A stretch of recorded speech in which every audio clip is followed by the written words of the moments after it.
Hi, I'm Brandon Hunnicutt from Geltner, Nebraska. I farm here with my dad and my brother. We raise corn, soybeans, popcorn on an irrigated farm. We decided to participate in the PrairieFood trial because it really fit into a lot of the things that we do and we've thought about over time. We've tried different biologicals, different practices, and this really felt like the next in the evolution of what we were trying to accomplish and really figure out how to make the soils more productive and at the same time, something that fits into the sustainable practices and hopefully long-term builds up carbon in the soil and gives us some monetary benefit in the future.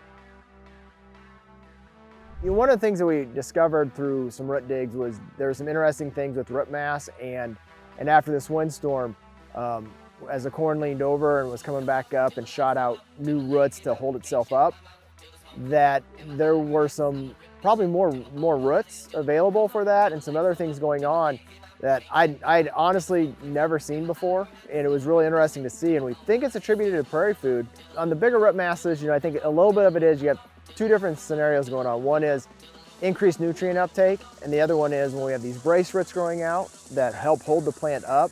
If you get more of those, the plant will stay up, and it becomes a big deal on our popcorn because popcorn has a tendency to fall over if you sneeze on it funny. And we did notice on the fields this year that they have stood better, and we're not sure if it's completely attributed to PrairieFood.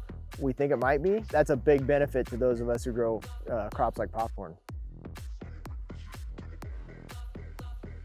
One of the things right now I think a lot of farmers are concerned about is soil health. And a lot of times we've thought about it in the term of, do I have the right nutrients or the right amount in the soil, NPK? But looking at it from a bigger holistic perspective, is that soil health is key to everything working together, and to make sure that we have the right amount of whatever that is to feed the microbial activity in there, which if we have a healthy soil, we can have healthy plants, we can have a better product coming out of the field.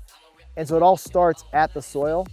And so as we mix PrairieFood and cover crops and everything else, we realize that we can unlock the potential of that soil that we've probably never accomplished before. One of the important things to think about is people.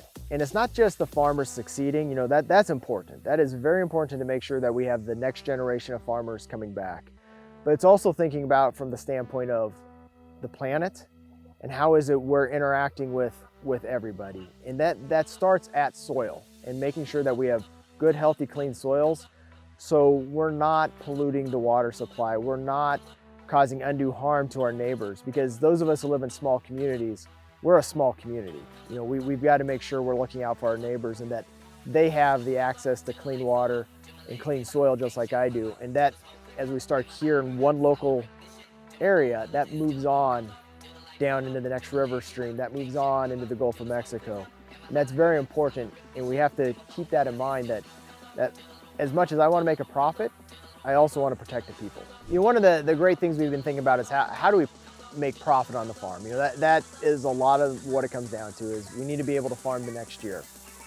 And when we look at a product like PrairieFood and think about the cost may be a little bit more than what people are accustomed to, but the long-term benefits, when you start looking at multi-year savings of fertilizer, of water, hopefully of pesticides and insecticides, we realized we could make some pretty good profit off of this, and not in the normal way we think about it, but we have to start thinking in a long-term profitability situation, and not just what can I make this year, but how does this increase 3 years down the road, 5 years down the road, 10 years down the road.